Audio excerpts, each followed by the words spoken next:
खारग island oil empire of Iran. इस topic को understand करने से पहले दोस्तों आपको टू टाइप्स ऑफ वॉर का पता होना बहुत ज्यादा जरूरी है, जो यूएसए, इजराइल और ईरान के दरमियान देखने को मिली। एक तरफ हमें यहां पर मेंटल वॉर, जिसको साइकोलॉजिकल वॉर भी कहा जाता है, और दूसरी तरफ एसिमेट्रिकल वॉर भी देखने को मिली। और उसके बाद हम यहां पर देखेंगे खारग आइलैंड की इंपॉर्टेंस क्या है। बार बार ट्रंप की तरफ से ईरान को वार्न किया जा रहा है कि या तो ईरान सरेंडर कर दे या स्टेट ऑफ हॉर्मुज को यहां पर ओपन कर दे, अदरवाइज हम क्या कर सकते हैं, खारग आइलैंड को ऑक्यूपाई कर सकते हैं। फिजिकल करें या इसके ऊपर अटैक्स करें या स्ट्राइक्स करें। उसके बाद हम देखेंगे इंपैक्ट क्या है ग्लोबल ऑयल सप्लाई के ऊपर, क्या पड़ सकता है अगर यहां पर इसके ऊपर अटैक्स कर दिया जाता है या इसको कंट्रोल कर लिया जाता है या इसको कैप्चर कर लिया जाता है, तो ऑयल, ग्लोबल ऑयल सप्लाई के ऊपर क्या इसका जो है वो इंपैक्ट पड़ेगा। तो सबसे पहले अंडरस्टैंड करते हैं कि मेंटल वॉर क्या होती है। देखिए मेंटल वॉर में क्या होती है, ए एंड बी, क्या है, A and B two states हैं।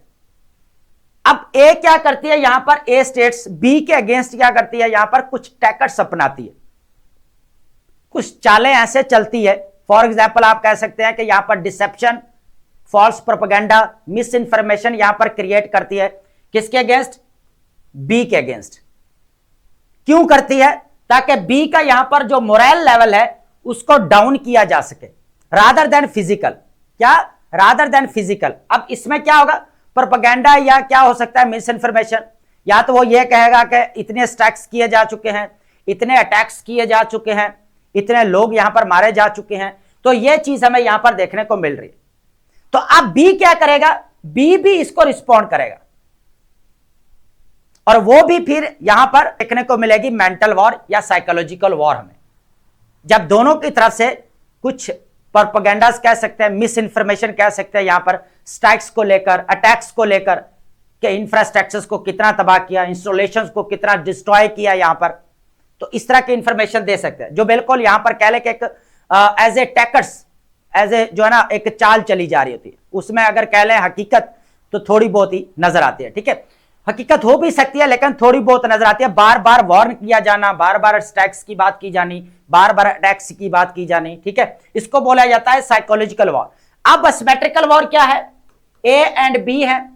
अब ये क्या करते हैं कि वॉर को 1 या 2 दिन में खत्म करने की बजाय ये क्या करते हैं, एक दूसरे की मिलिट्री स्ट्रेटजीज को डिस्ट्रॉय करते हैं, ताकि एक ना एक दिन खुद ही स्टेट जो है वो कह ले कि जब उसके इंफ्रास्ट्रक्चर्स, इंस्टॉलेशंस जब तबाह हो जाएंगी तो वो खुद ही जंग हार जाएगा, यहां पर अपने हथियार डाल देगा। अब इस चीज को यहां पर अंडरस्टैंड करते हैं। अब हुआ क्या, 28 फेब को यूएसए, इजराइल की तरफ से ईरान के ऊपर अटैक्स किया जाता है, इंफ्रास्ट्रक्चर्स को यहां पर तबाह किया जाता है, इंस्टॉलेशंस भी होती है, न्यूक्लियर फैसिलिटीज आप कह सकते, मिलिट्री बेसेस भी है, हॉस्पिटल्स वगैरह, उनके ऊपर अटैक्स किया जाता है। तो उल्टा फिर ईरान की तरफ से क्या होता है, रिटेलिएशन, डिफेंसिव। भाई उन्होंने क्या किया कि यहां पर गल्फ स्टेट्स के अंदर जितने भी यूएसए मिलिट्री बेसेस थी उनको टारगेट किया, उनके ऊपर यहां पर अटैक किया। तो अब हो क्या रहा है कि एक दूसरे की मिलिट्री स्ट्रेटजीज को यहां पर क्या किया जा रहा है, डिस्ट्रॉय किया जा रहा है, तबाह किया जा रहा है, ताकि वो खुद ही स्टेट जो है अपने क्या करे, यहां पर नीचे गिर जाए और अपनी हार मान ले या अपने हथियार डाल दे यहां पर, और मजीद जंग करने के लिए जो है वो रेडी ना हो। तो ये 2 टाइप्स है। अब इसको अंडरस्टैंड करते हैं, टॉपिक को, आपको समझ आ जाएगी कि बेसिकली चल क्या रहा है। ठीक है, तो सबसे पहले अगर देखा जाए तो हम ये अंडरस्टैंड कर ले यहां पर कि खारग आइलैंड की इंपॉर्टेंस क्या है। इसको हिस्टोरिकल थोड़ा अंडरस्टैंड करने की कोशिश करते हैं। खारग आइलैंड जो यहां पर पर्शियन गल्फ के अंदर हमें देखने को मिल रहा है। दोस्तों इसकी ज्योग्राफी को अंडरस्टैंड करने से पहले हमें थोड़ा सा हिस्टोरिकली इसको अंडरस्टैंड करना पड़ेगा।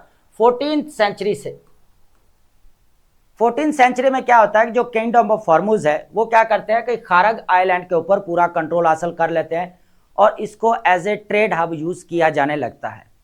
अब बात कर लेते हैं यहां पर आर्कियोलॉजिकल साइट्स की।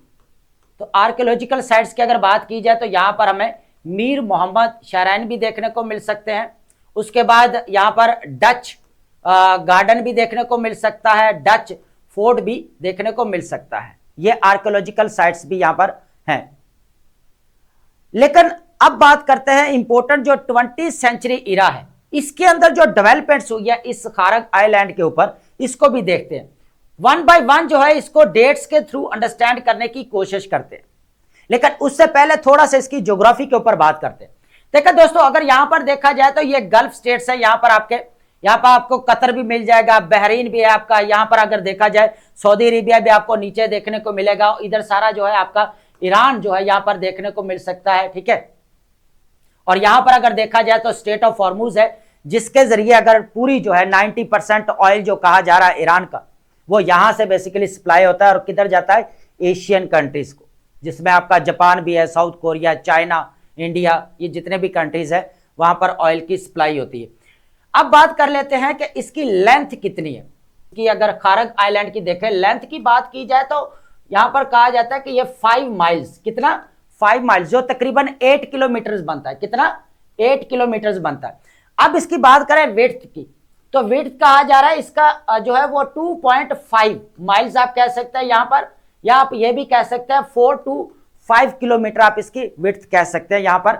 अब देखा जाए तो जो कोस्ट ऑफ ईरान है उससे अगर इसकी डिस्टेंस, अगर फासला देखा जाए तो 25 किलोमीटर देखने को मिल सकता है यहां से यहां तक, 25 किलोमीटर, ठीक है। यहां पर अगर नजर नहीं आ रहा तो यहां पर बात करें तो ये 25 किलोमीटर देखने को मिल सकता है। लेकिन यहां पर जो है ना एक बूशहर जो प्रोविंस है ईरान का, बूशहर बेसिकली क्या है, ईरान का प्रोविंस है और इसके अंडर एज ए डिस्ट्रिक्ट काम करता है। अगर इसके डिस्टेंस की बात की जाए तो वो कितना बनता है यहां पर, 30 किलोमीटर। कितना, बूशहर से खारग आइलैंड का डिस्टेंस कितना बनता है यहां पर, 30 किलोमीटर देखने को हमें मिल सकता है। अब इसके जो यहां पर डेवलपमेंट्स हुई है ना, डेट वाइज अंडरस्टैंड करने की कोशिश करते हैं। जो अभी 90% ऑयल एक्सपोर्ट बोला जा रहा है या ऑयल इंपायर बोला जा रहा है ईरान का। अब डेट सबसे पहले अगर देखा जाए यहां पर 1954 के अंदर क्या होता है, यहां पर जलजला आता है, अर्थक्वेक का, जिसकी वजह से बहुत सारी जो है यहां पर डिस्ट्रक्शन वगैरह भी देखने को मिलती है। इसके बाद 1956 के अंदर यहां पर क्या होता है कि फर्स्ट सेंसस होती है, पॉपुलेशन सेंसस। और पॉपुलेशन का अगर देखा जाए तो यहां पर 650 लोग पाए जाते हैं यहां पर। अब इनका काम क्या था, ये लोग करते क्या थे, अगर देखा जाए तो इस खारग आइलैंड के ऊपर ये टोटली एग्रीकल्चर का काम करते थे। किसका, एग्रीकल्चर। अब एग्रीकल्चर में क्या क्या था यहां पर, आप कह सकते हैं यहां पर खजूर, सबसे ज्यादा यहां पर खजूर कह सकते हैं या अंगूर भी कह सकते हैं। और बाकी जो यहां पर खारग आइलैंड है वो किससे इंपोर्ट करता था, यहां पर बूशहर जो प्रोविंस है ईरान का, वहां से इंपोर्ट किया जाता था। अब दोस्तों होता क्या है कि 1969 के अंदर इसको एज ए सिटी का दर्जा दिया जाता है और बाद में कह ले कि आप यहां पर इसको डिस्ट्रिक्ट बनाया जाता है। लेकिन उससे पहले दोस्तों 1960 के अंदर, 19 अगर आपको यहां पर नजर नहीं आ रहा तो यहां पर कर लेते हैं कि 1960, कब, 1960 फर्स्ट टाइम जो है यहां पर ईरान ने खारग आइलैंड को स्ट्रेटेजिकली यूज करना स्टार्ट किया 1960s के अंदर। हुआ क्या है कि यहां पर इन्होंने जो है वो बड़े बड़े टर्मिनल्स वगैरह भी बनाए, ठीक है। और यहां पर पाइपलाइंस भी बनाएगी, उसमें जो बेसिकली कहा जाता है गोरिता जस्क जो हमें पाइपलाइन यहां पर देखने को मिलती है, ठीक है। तो अब देखें यहां पर 1960s के अंदर यहां पर जो है वो कह लें कि ईरान ने डेवलपमेंट शुरू कर दी कि पूरा इसको स्ट्रेटेजिकली जो है वो कंट्रोल करना शुरू कर दिया। उसके बाद क्या हुआ यहां पर 1980, कब, 1980 के अंदर जब यहां पर 8 इयर्स वॉर होती है इराक और ईरान के दरमियान में, तो फर्स्ट टाइम जो है इराक की तरफ से जो है यहां पर खारग आइलैंड के ऊपर क्या किया जाते हैं, अटैक्स किए जाते हैं। लेकिन दोस्तों उस वक्त अगर देखा जाए तो ईरान के अगर बात की जाए तो इतनी एक्सपोर्ट यहां से ऑयल की नहीं हो पा रही थी, इतनी नहीं थी। लेकिन बाद में जो है अभी अगर जो करंट अगर देखे जाए तो 90% ऑफ कह लें कि यहां पर जो ऑयल है ईरान का वो यहां से एक्सपोर्ट होता है। और ये किसके जरिए होता है, यहां पर स्टेट ऑफ हॉर्मुज के जरिए होता है, ठीक है। लेकिन अब यहां पर अंडरस्टैंड करें कि 1980s के अंदर क्या हुआ, यहां पर फर्स्ट टाइम जो है खारग आइलैंड के ऊपर अटैक्स किए गए। अब इसकी कनेक्टिविटी अगर देख रहे हैं किस तरह, यहां पर आइलैंड के ऊपर बड़े बड़े टर्मिनल्स बनाए गए हैं, ठीक है, पाइपलाइंस भी डाली गई हैं, और उसके बाद यहां से जो एक्सपोर्ट होता है 90% वो फिर यहां से किया जाता है स्ट्रेट ऑफ हॉर्मुज के जरिए, जैसे कि हमने पहले भी यहां पर डिस्कस किया। अब यहां पर अंडरस्टैंड करने वाली यह बात है कि आपके जो यूएसए, इजराइल और ईरान के दरमियान में वॉर स्टार्ट होती है 28 फेब को, तो 28 फेब को होती है, तो यहां पर यूएसए और इजराइल की तरफ से तेहरान के ऊपर कह लें कि यहां पर इंस्टॉलेशंस या इंफ्रास्ट्रक्चर्स के ऊपर यहां पर अटैक्स किए जाते हैं। वही बात जो मैंने पहले कही थी कि यहां पर अगर आपको टू वॉर्स के बारे में पता हो, जैसे मैं बोला था साइकोलॉजिकल वॉर या मेंटल वॉर, जो ट्रंप की तरफ से बार बार स्ट्राइक्स क्या और अटैक्स की बात की जा रही थी, और दूसरी तरफ जो है एसिमेट्रिकल वॉर, बार बार इंस्टॉलेशंस और इंफ्रास्ट्रक्चर्स को यहां पर तबाह किया जा रहा है या मिलिट्री स्ट्रेटजीज को यहां पर डिस्ट्रॉय किया जा रहा है। अब आई होप कि आपको चीजें यहां पर अंडरस्टैंड हो रही होगी, ठीक है। अब इसकी जो ना डेवलपमेंट्स यहां पर देखते हैं कि जो यहां पर ट्रंप यहां पर बार बार जो है इसको जो है वो कह लेकर ईरान को वार्न कर रहे हैं कि अगर ईरान जो है सरेंडर नहीं करता या स्टेट ऑफ हॉर्मुज, अब थोड़ा सा स्टेट ऑफ हॉर्मुज के बारे में बता दूं, अब थोड़ा सा इस स्टेट ऑफ हॉर्मुज को अंडरस्टैंड कर लेते हैं। ऑलरेडी मैं इसके बारे में डिस्कस कर चुका हूं। देखिए स्टेट ऑफ हॉर्मुज का अगर यहां पर इसकी चौड़ाई की बात की जाए तो यह तकरीबन हमें यहां पर कह लें कि 39 किलोमीटर देखने को मिल सकता है। अगर ग्लोबल ऑयल सप्लाई की बात की जाए तो 20 to 30% जो है हमें ग्लोबल ऑयल सप्लाई देखने को मिलती है यहां से। पर डे की बात की जाए तो 20 मिलियन जो है वो बैरल पर डे जो है यहां से क्या होते हैं, इसकी सप्लाई होती है ऑयल की, जिसको अभी क्या किया यहां पर ईरान की तरफ से जो है वो क्लोज कर दिया गया। और क्यों दिया गया, यहां पर जो अगर देखा जाए कोस्ट ऑफ ईमान है या गल्फ ऑफ ईमान है, ओमान है, तो यहां पर बेसिकली हो क्या रहा है, जो यूएसए के वॉरशिप है, अब्राहम लिंकन है या जेराल्ड फोर्ड है, वो भी देखने को मिल रहे हैं, जिसकी वजह से फिर इसको क्या किया गया, यहां पर जो है वो क्लोज कर दिया गया कि यूएसए मिलिट्री जो है यहां से जो है वो कहीं वॉरशिप जो है यहां पर एंट्री ना करे, जिसकी वजह से इन्होंने यहां पर जो इसको बंद कर दिया गया। अब यहां पर ईरान की तरफ से यहां पर जो ये गल्फ स्टेट्स है इनके ऊपर भी यहां पर अटैक्स किया गया, जो यूएसए मिलिट्री बेसिस वगैरह देखने को मिली, ठीक है, तो उसके ऊपर भी अटैक किया गया। तो अब हो क्या रहा है कि एक दूसरे के इंफ्रास्ट्रक्चर्स को तबाह किया जा रहा है, इंस्टॉलेशंस को तबाह किया जा रहा है, ऊपर से जो है वो वार्न भी किया जा रहा है। तो अब आप समझ सकते हैं कि इसीलिए जो है वो ट्रंप बार बार जो है ईरान को वार्न कर रहा है कि भाई या तो आप सरेंडर कर दो, या तो आप क्या करो यहां पर सरेंडर कर दो, या फिर स्टेट ऑफ हॉर्मुज को यहां पर ओपन करो, नहीं तो हम क्या कर सकते हैं यहां पर खारग आइलैंड के ऊपर पूरा कंट्रोल हासिल कर सकते हैं, इसको ऑक्यूपाई कर सकते हैं, और बाद में ईरान के ऊपर प्रेशर बिल्ड किया जाएगा ताकि वो सरेंडर भी कर दे और यहां पर क्या करे, स्टेट ऑफ हॉर्मुज को यहां पर ओपन कर दे। तो ये चीज है।